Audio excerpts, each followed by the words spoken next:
The Frozen Lake and the Forgotten Songs. #### Part 1. The Musician's Silence. Welcome back, friends. Come in, come in. The night is cold, and the fire is warm, and there's a story waiting to be told.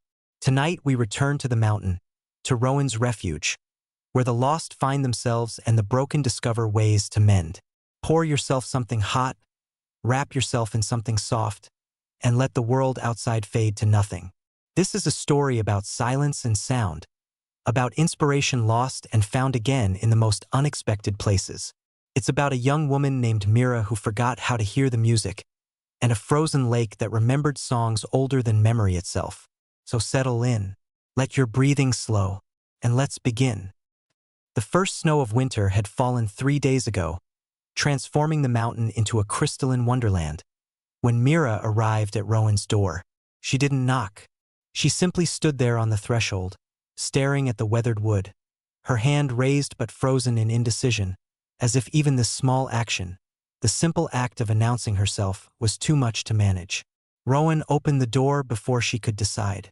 "You'll catch your death standing out there," they said mildly, as if finding a young woman paralyzed with indecision on their doorstep was an everyday occurrence, which, given Rowan's life, it more or less was. "Come in." Mira stepped inside, moving like someone in a dream, or maybe a nightmare. Her eyes were distant, unfocused, seeing without really seeing. She wore traveling clothes that had once been fine, embroidered wool, well-made boots, a cloak lined with silk, but they hung on her frame like they belonged to someone else. Someone who'd been slightly larger, slightly more present in the world. The most striking thing about her, though, was what she carried. A wooden case slung across her back, the kind musicians used to transport their instruments. It looked well-maintained, expensive, but the way she wore it suggested it weighed more than any physical object should. "Sit," Rowan said, guiding her to the chair by the fire. "Tea first, then talking if you want to talk. Or silence if that's what you need." Mira sat, her movements mechanical. She stared at the fire, and something in her expression suggested she was seeing something very far away. Rowan prepared tea, moving quietly through the familiar routine. They'd seen this before, this particular kind of brokenness. Not physical injury, Mira looked healthy enough if too thin, but the kind of wound that went deeper. The kind that bled on the inside where no one could see. They pressed a warm cup into Mira's hands and waited. For a long time, there was only the crackle of the fire and the whisper of wind against the cabin walls. Then, finally, Mira spoke. "I can't hear it anymore." Her voice was hoarse, like she hadn't used it in days. Maybe she hadn't. "The music, it's gone." "Gone how?" "Just gone." Mira's hands tightened around the cup. "I used to hear it everywhere. In rain on rooftops, in wind through leaves, in the way people walked or laughed or breathed. Everything had rhythm, melody, harmony. The whole world was a symphony, and I could hear every note." She paused, her eyes still fixed on the fire. "Now there's nothing, just silence. Empty, terrible silence." Rowan settled into the other chair, cradling their own cup. "When did it stop?" "6 months ago, maybe 7. I was performing in the capital, the Grand Concert Hall, a prestigious engagement. I'd been working toward it for years.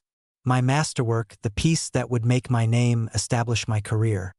The Song of Seasons, I called it. For movements, each one representing a different time of year. All the complexity and beauty and meaning I could pour into music." She took a shaky breath. "I got halfway through the autumn movement, and suddenly, nothing. The notes were still there. My fingers still knew where to go. But the music behind the music, the soul of it, it was gone. I was just making sounds.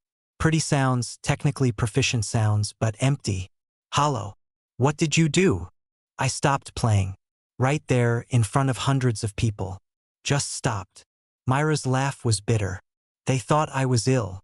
Helped me off stage, called physicians. But there was nothing physically wrong with me. The physicians couldn't understand. How could they? How do you diagnose the death of inspiration?" Rowan sipped their tea, thinking. "And you haven't played since?" "I've tried. Gods, I've tried. I'll pick up my flute." She gestured to the case on her back. And put it to my lips, and the notes come out flat and lifeless, like hearing a corpse recite poetry. The words are there, but the meaning is gone. So you came to the mountain. I came because I didn't know where else to go. I've traveled for months trying to find something, anything, some place or person or experience that would bring it back. But everywhere I go, the silence follows. She finally looked at Rowan, and her eyes were desperate. Can you help me? I heard stories in the villages about a hermit on the mountain who knows magic, who helps people who are lost. Can you help me find my music again? Rowan was quiet for a long moment, studying this young woman who'd lost the thing that gave her life meaning. They recognized that look, that particular flavor of desperation. They'd seen it in Gareth, the hunter who'd chased the crimson stag for 40 years. They'd seen it in Elian, the shepherd who'd risked his life for his flock. People came to the mountain when they'd run out of other options, when they needed something that couldn't be found in normal places through normal means. I might be able to help, Rowan said carefully, but you need to understand, what you're asking for isn't simple. Inspiration isn't something you can summon like a servant or purchase like goods at market. It comes when it comes, and it leaves when it leaves. Sometimes there are reasons. Sometimes there aren't. I don't care about reasons. I just want it back. Mira's voice cracked. Music is all I am. Without it, I'm nothing. Empty. A shell walking around pretending to be human. That's not true. It is to me. Rowan stood, moving to one of the many shelves lining the cabin walls. They selected a jar, this one filled with dried leaves that shimmered faintly in the firelight, and added a pinch to Mira's tea. Drink that. It'll help you sleep, and sleep is what you need right now. Tomorrow, when you're rested, we'll go somewhere special. A place where old songs linger, where music that's been forgotten still remembers itself. If your inspiration can be found anywhere, it'll be there. Where? The frozen lake. It's a day's walk from here, but worth the journey. Rowan smiled slightly. Strange things happen at the frozen lake in winter. Beautiful things, if you're open to them. Mira wanted to press for more information, but the tea was already working its gentle magic. Her eyelids grew heavy, her body relaxed, and Rowan guided her up to the sleeping loft before she could fight it. Within minutes, she was asleep, her breathing deep and even. Rowan stood at the base of the ladder for a moment, thinking, the frozen lake. Yes, that was the right choice. If anywhere could help this broken musician find her voice again, it would be there. They just hoped Mira was ready for what she'd find. #### Part 2. The Journey. Morning came crisp and clear, the kind of perfect winter day that made the cold almost worthwhile. Mira woke feeling more rested than she had in months, though the hollow ache in her chest, the place where music used to live, remained unchanged. Rowan had prepared a substantial breakfast. Oatmeal with honey and nuts, fried eggs, toasted bread. Eat, they commanded. The walk to the lake isn't easy, and you'll need your strength. Mira ate obediently, mechanically, tasting nothing. Food was fuel now, nothing more. She'd lost the ability to find joy in flavors the same way she'd lost it in sounds. Everything had become gray and distant. They set out shortly after dawn, following a path that wound deeper into the mountains. Rowan led the way with that same unhurried confidence Mira had noticed the night before, moving through the forest like they were part of it, which she supposed maybe they were. Tell me about your music, Rowan said as they walked. Before it left, what made it special? Mira was silent for a moment, remembering. I could hear connections, she said finally, between things that seemed unrelated.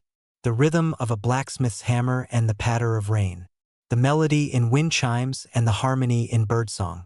I could weave them together, create something new that honored all the pieces while being greater than their sum. That's a rare gift. It was. Now it's gone. Maybe not gone. Maybe just sleeping. Rowan ducked under a low branch. Sometimes inspiration doesn't die. It just retreats, goes dormant, like seeds in winter, waiting for the right conditions to grow again. How do you know that? Because I've lived long enough to see patterns. People lose things, faith, purpose, passion, and they think it's permanent, that they'll never feel that way again. But more often than not, what's lost is just hidden, buried under fear or doubt or exhaustion. The trick is finding it again. They walked in silence for a while, the only sounds their footsteps crunching in snow and the occasional call of a bird. Mira found herself noticing details despite her numbness. The way sunlight filtered through pine branches, creating patterns of light and shadow. The way ice crystals clung to spider webs, turning them into delicate jeweled nets. The way the air smelled clean and sharp, with an underlying hint of pine and stone. She noticed these things, but she couldn't translate them into music the way she once would have. The connections wouldn't form. The patterns stayed separate, refused to merge into something greater. It made her want to scream. "We're almost there," Rowan said, pulling her from her spiraling thoughts. They crested a ridge and Mira saw it.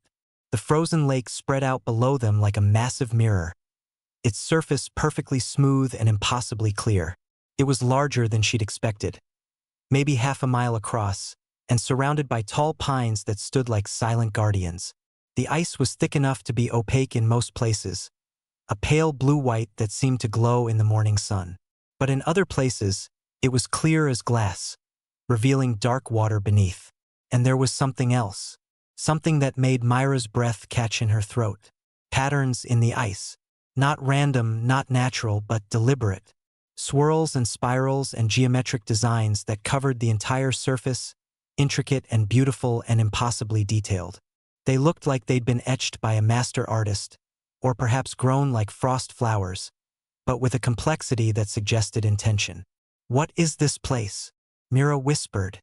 "The Lake of Echoes," Rowan replied. "Very old, very special. The patterns you see, they're not just decorative. They're memories, songs that the lake has heard and remembered, frozen into the ice itself. Songs? Every sound that's made near this lake, the ice captures it, stores it in a way. During winter, when the lake is frozen, those sounds become visible. Each pattern is a different song, a different voice, a different piece of music that once was played here." Rowan started down the slope toward the shore. "Come on, I'll show you." They descended carefully, the slope steep enough to require attention. At the bottom, Rowan led Mira to the lake's edge, where the ice met the snowy shore. "Watch," Rowan said. They knelt, pressed their palm flat against the ice, and began to hum. It was a simple melody, nothing complex, just a rising and falling progression of notes that reminded Mira of wind moving through valleys. But as Rowan hummed, something extraordinary happened. The ice beneath their palm began to glow, faintly at first, then brighter, and patterns started to form. New spirals, new designs, growing outward from Rowan's hand like frost spreading across a window. The patterns pulsed in time with the melody, each note creating ripples of visible sound. Rowan stopped humming, and the glow faded.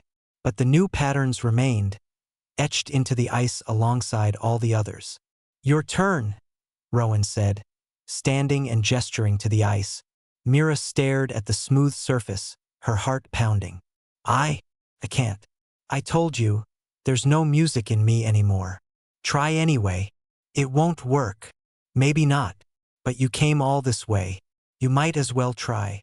Mira wanted to refuse, wanted to walk away, to spare herself the pain of confirming what she already knew, that her gift was truly permanently gone.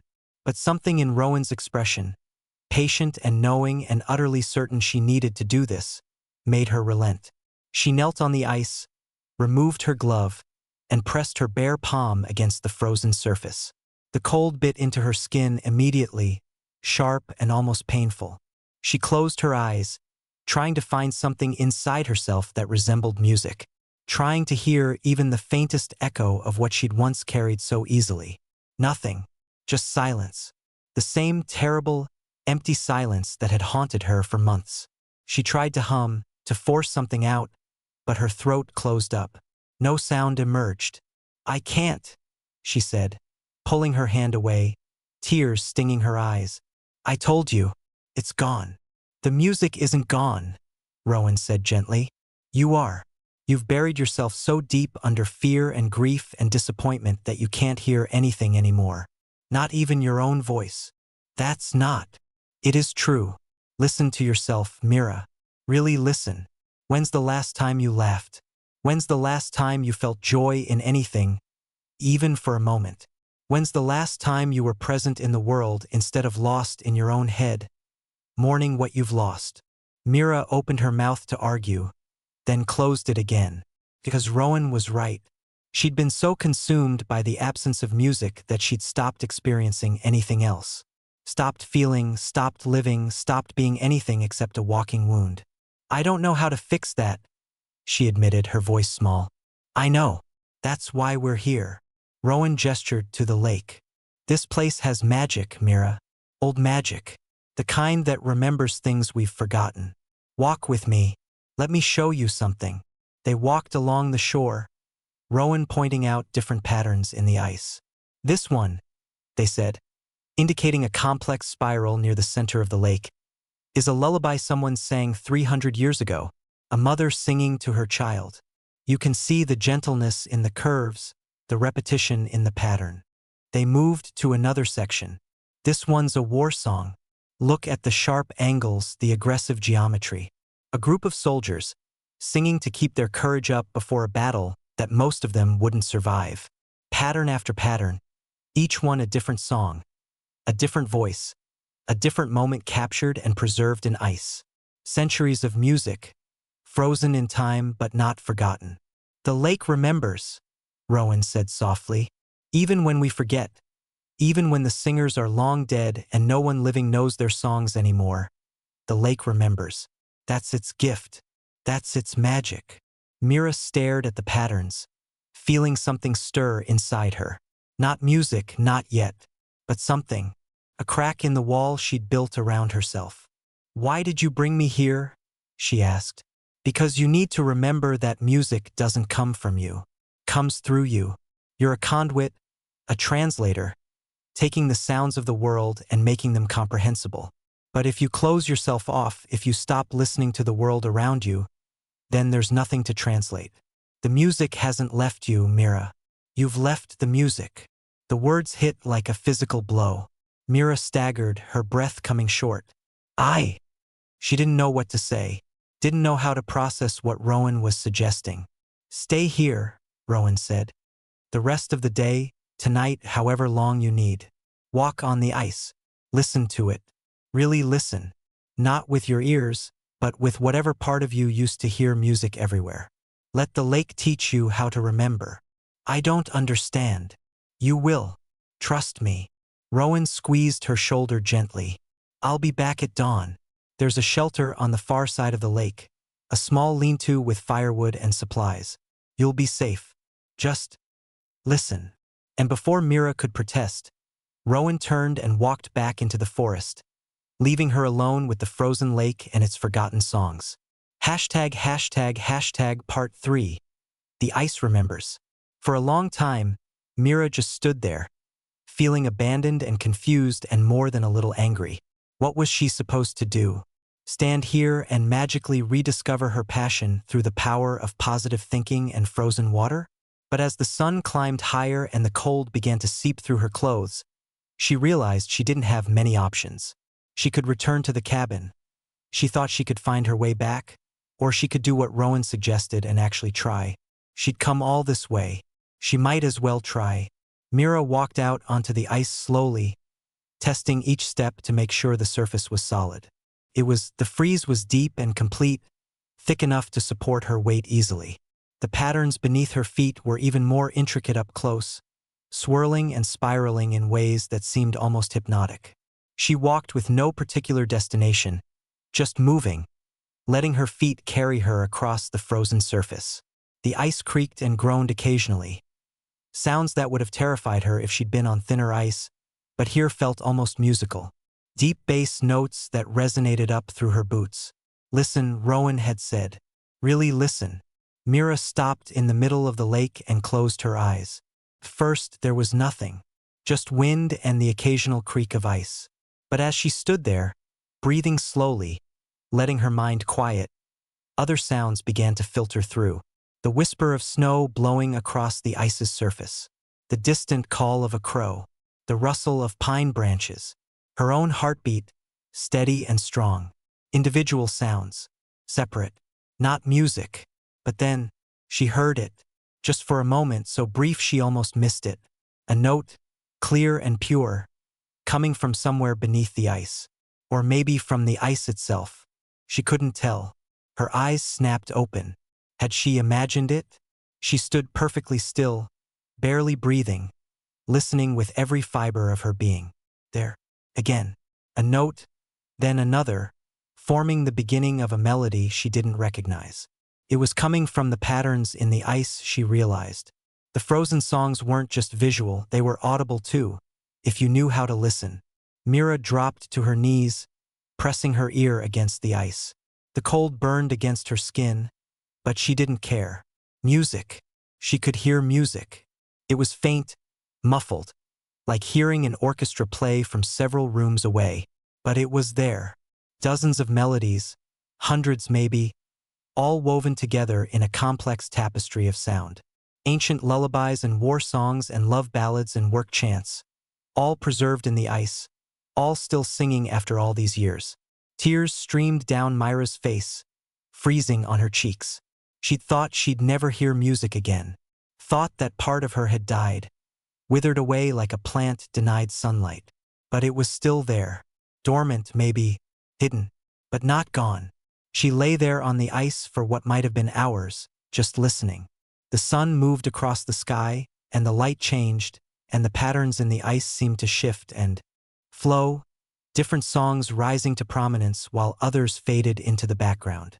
And slowly, so slowly she almost didn't notice it happening, Mira began to hear something else, something new. The wind across the ice wasn't just wind. It was a flute section, high and airy. The creaking of the ice wasn't just random noise. It was percussion, rhythmic and deliberate. The distant crow calls weren't just bird sounds. They were brass, punctuating the melody with sharp, bright notes. The world was singing again. Or maybe it had never stopped. Maybe she was the one who'd stopped listening. Mira sat up slowly, her whole body trembling. Not from cold, though she was definitely cold. From something else. Something that felt like fear and joy and relief all tangled together.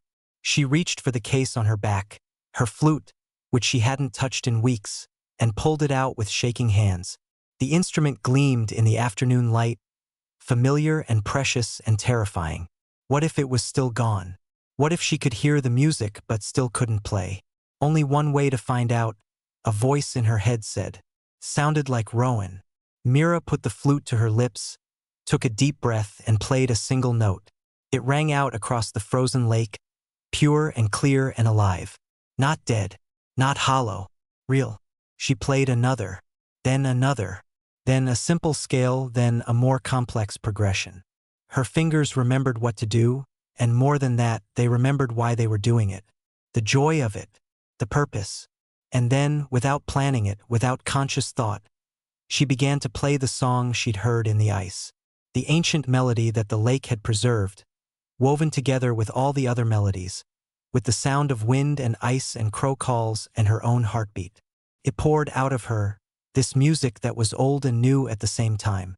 This music that came from the lake but also from her, from the place inside that had been silent for so long. As she played, the ice began to glow beneath her feet. New patterns formed, spiraling outward, adding her song to the lake's collection, adding her voice to the chorus of voices that stretched back centuries. She played until her lips were numb and her fingers ached and the sun was setting in a blaze of orange and pink. She played until she ran out of breath and melody and strength. Then she stopped, lowered her flute, and looked at what she'd created. The patterns in the ice around her were beautiful, complex and unique and utterly hers. Her song, captured and preserved, made permanent in a way that performance never could be. "Hello again," said a familiar voice. Mira looked up to find Rowan standing at the edge of the ice, a knowing smile on their weathered face. "You're back early," Mira said, her voice hoarse. "It's dawn. You played through the night." Had she? Mira looked at the sky, still dark, but lightning at the edges. Stars fading. She'd lost track of time completely. I heard it, she said. The music. It was here all along. I forgot how to listen. That tends to happen, Rowan agreed. We get so caught up in trying to create, in trying to be brilliant or successful or impressive, that we forget to simply receive. To let the world show us its music instead of demanding that we produce something worthy. Mira looked at her flute, then at the patterns in the ice, then back at Rowan. My masterwork, the Song of Seasons. I wanted it to be perfect, wanted it to establish my career, prove I was a serious musician. I put so much pressure on it, so much weight, that I crushed the joy right out of it. And when the joy died, so did the music. Yes. Mira stood on shaky legs, her whole body stiff from sitting on ice all night. I thought if I wasn't creating something important, something meaningful, then what was the point? But that's not right, is it? The point is the music itself. The joy of making it, sharing it, experiencing it. Not what it does for my career or my reputation. Now you're learning. Rowan held out a hand to help her off the ice. Come on. Let's get you warm and fed. You look like you're about to fall over. They walked back to the cabin together, Mira moving in a daze of exhaustion and revelation. She felt hollowed out, but in a good way, like something toxic had been drained away, leaving room for new growth. At the cabin, Rowan made tea and oatmeal, and Mira ate ravenously, surprised by how hungry she was. When had she last eaten? She couldn't remember. What will you do now? Rowan asked as she ate. Mira thought about it. I don't know. Go back to the capital, maybe, but not to finish the Song of Seasons. That piece was born from the wrong reasons. I'll write something new, something that comes from joy instead of ambition. That sounds wise. Or maybe I'll just play. In taverns, on street corners, anywhere people want to hear music. Not for acclaim or money or reputation. Just because. She smiled, and it felt strange on her face, like using muscles that had atrophied. I forgot that music is supposed to be a gift, not a weapon or a tool or a means to an end. Just a gift. The best gifts usually are the ones given freely, Rowan said. No expectations, no demands, just offered and received. They sat in comfortable silence for a while, watching the morning sun stream through the cabin windows. Outside, birds were singing, a complicated chorus of different species, all contributing their voices to the dawn song. Mira listened, really listened, and smiled. She could hear it again. All of it. The world's endless symphony. Thank you, she said to Rowan, for bringing me to the lake, for helping me remember. You did the work yourself. I just pointed you in the right direction. Rowan stood, stretching. You're welcome to stay another day if you need rest. Or if you're ready to go back to the world, I can point you toward the nearest village. Mira considered. I think I'd like to stay, just for today. Rest, recover, listen some more. If that's all right. More than all right. Stay as long as you need. Mira spent the day at the cabin, doing nothing in particular. She helped Rowan with small tasks, organizing herbs, mending a tear in a blanket, sweeping the floor. Simple, mindless work that let her mind wander and rest. But mostly, she listened. She listened to the fire crackle and the wind whisper and the birds call. She listened to the rhythm of her own breathing, the percussion of her heartbeat. She listened to silence too. Not the terrible, empty silence she'd lived with for months, but the full, rich silence that was actually alive with tiny sounds if you paid attention. That evening, she played again. Not the song from the lake, but something new. Something that emerged from this day of rest and listening and rediscovery. It was simpler than her usual compositions, less technically complex. But it was honest, real. Rowan listened without comment, their eyes closed, a slight smile on their face. When Mira finished, she lowered her flute and said, "That's the first new piece I've written in almost a year. It's beautiful. It's small. Small doesn't mean unimportant. Sometimes the smallest songs are the ones that matter most." Mira looked at her flute, running her fingers over the smooth wood. I'm going to be okay, she said, surprised to realize she meant it. I'm going to go back and I'm going to play, and even if I'm never famous or successful or lauded by critics, I'm going to be okay. Because I have this. She held up the flute. And I remember now what it's for. Good, Rowan said simply. That's very good. The next morning, Mira packed her things and prepared to leave. Rowan gave her food for the journey and a small carved wooden flute. Just a simple whistle, really, but beautifully made. For when you need to remember, Rowan explained. Play it and think of the frozen lake. Think of all the songs it holds, all the voices it's preserved. You're part of that now. Your song is there, frozen in the ice, singing alongside all the others. That's immortality in its own way. Not fame or acclaim, but being part of the great chorus that never stops singing. Mira carefully tucked the whistle into her case alongside her flute. Will I see you again? If you need to. The mountain has a way of calling people back when they need it. They embraced briefly, and then Mira started down the mountain path. She walked with her head up, her ears open, listening to the world around her, listening to its music. And as she walked, she began to hum. A simple melody, nothing grand. Just the sound of someone happy to be alive, happy to be moving, happy to be part of the endless song. Behind her, standing in the doorway of the cabin, Rowan smiled and hummed along. And that, dear listeners, is where our story rests tonight. The tale of the musician who forgot how to hear, and the frozen lake that taught her to listen again. Sleep well, dream of music, and remember, the world is always singing, if you're willing to hear it. Until next time, good night.